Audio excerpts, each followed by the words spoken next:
For centuries, religion has played a major role in man's quest for stability and meaning. The rise of secularism and nihilism brought new ideologies, but also a growing sense of emptiness. Based on years of research across various topics from history to religion, mythology, neuroscience, and psychology, Jordan Peterson developed the 12 Rules of Life in this book to help you live with meaning and purpose. In this 12 Rules of Life summary, we'll outline the 12 rules and how you can use them as an antidote to chaos to reestablish direction, order, and fulfillment in your life. For the full details, examples, and tips, do get a copy of the book. Human beings don't like rules and restraint, yet we need structure in our lives, which is impossible without rules. Rules bring order, facilitate cooperation, and stable relationships, without which there'll be chaos and uncertainty. Peterson believes that the way to live a free and full life is to embrace rules that help you to produce good in life. The 12 Rules for Life. Jordan Peterson suggests that good is simply the prevention of evil, and good rules that reduce unnecessary human suffering will help us to live better lives. The 12 Rules of Life in this book are built on the fundamental rule that we must each take responsibility for our own lives. Get your life in order and do the best for yourself, your society, and the world at large. Only then will you discover the true extent of your potential and resilience while helping mankind to thrive collectively. Here's an overview of the 12 Rules of Life.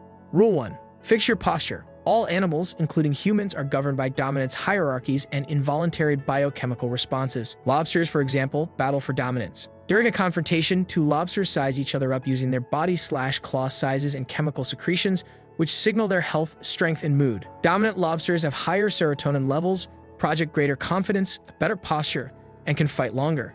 An alpha lobster typically wins without even having to fight physically. After each confrontation, a lobster's brain changes. The loser avoids further conflict, whereas the victor gains even higher confidence and serotonin levels. Similar patterns can be found in other animal species. Generally, stronger animals get more food, better homes, higher status, better mates, and greater cooperation from others. That's nature's way of distributing scarce resources. Likewise, humans have a dominance detector in our brain. How we perceive our social/economic status affects our well-being, which reinforces our status in a positive feedback loop. People with strong self-esteem transmit a sense of security and confidence, which makes them more attractive and respected. This improves their productivity and well-being, which further reinforces their self-perception. Higher serotonin levels are associated with greater resilience, happiness, health, lifespan, pro-social behavior, and leadership. On the other hand, people with a low self-perception feel insecure. They're more likely to be stressed, jumpy, and reactive. They make poor decisions, fail to command respect/resources, which reinforce their loser complex. In short, our self-perception affects the vibes we transmit to create a self-reinforcing loop. If you feel like a loser for whatever reason, the first step is to break the negative cycle by correcting your posture. Don't slouch. It conveys defeat and a low status, which prompts others to treat you poorly and reinforce your low self-perception. Fix your posture. Stand straight, push your shoulders back, speak up, and make eye contact. This signals confidence to yourself and others. You'll feel better, others will show you more respect, and it starts a virtuous cycle. It's about standing tall, facing up to reality, and taking responsibility to become all you can be. Rule 2. Care for yourself like how you'd care for someone else. We tend to take better care of our pets than we do ourselves. When a pet is sick, we diligently follow the prescribed care. Yet, when we're sick, we fail to take our prescriptions. Rule 3. Surround yourself with people who want the best for you. We become the average of the people we spend the most time with. In the wrong company, we can end up in crime or even suicide. So, why do we hang around people who drag us down? Rule 4. Improve your own game instead of playing others. In a highly connected, populous world, you can always find someone who's better than you, be it in looks, wealth, status, or relationships. No matter what you achieve, you can still feel miserably inferior compared to others. In the book, you can find out how to improve your own game, make your life progressively better, and fundamentally shift your viewpoint. Rule 5. Teach your children to abide by society's rules. Children aren't born with social cultural skills. They must be taught how the world works and how to navigate human society. Parents who don't set clear boundaries for their young kids actually end up hurting them in the long run.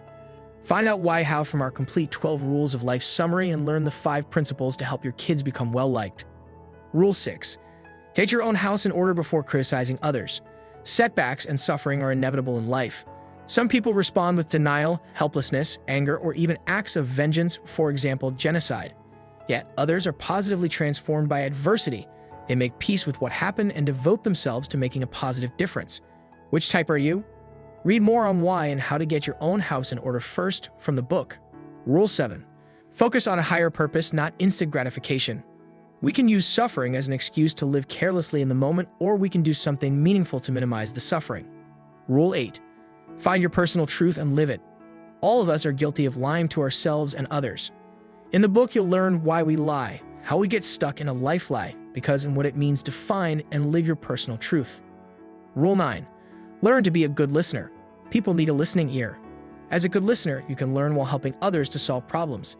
In a full version of our 12 Rules of Life summary, we explain how talking helps people to think how to be a good listener and get the most from your conversations. Rule 10. Define your problem precisely to make it manageable. We avoid looking deeply into a problem in hope that it'll go away by itself, but this only causes the doubts and uncertainties to build up into a catastrophic failure. Get more details from the book on why and how to use specificity to bring order to chaos. Rule 11. Accept that inequality exists. Some postmodernists argue that gender is entirely a social construct or a tool for men to oppress women, and that hierarchies are created by the rich to exploit the poor. Peterson disagrees. Rule 12. Take time to appreciate the good things in life. Suffering is inevitable, and some people just seem to have a worse lot in life than others. Peterson's own daughter suffered from a rare juvenile rheumatoid arthritis and was plagued with years of chronic pain. If you find yourselves wondering about the seemingly pointless suffering around us, this last rule from the 12 Rules of Life helps us to see things from a different perspective and to balance the good and bad in life so life seems worth living. Recap of the 12 Rules for Life. Once again, here are the 12 rules for life. Fix your posture. Care for yourself the way you care for others. Stick with people who want the best for you. Improve your own game instead of playing others. Teach your children to abide by society's rules. Get your house in order before criticizing others. Focus on a higher purpose, not instant gratification. Find and live your personal truth. Learn to be a good listener. Define your problem precisely to make it manageable. Accept that inequality exists. Take time to appreciate the good things in life. Other details in 12 Rules for Life. In the book, Jordan Peterson shares in great detail a range of personal stories and perspectives, his interpretation of biblical and mythical stories, references to and citations from various ancient texts, philosophers, psychologists, etc., to explain how he arrived at the 12 Rules of Life. Do get a copy of the book for the full details. If you like this video, don't forget to hit the like button and subscribe for more awesome contents like this. Thanks for watching.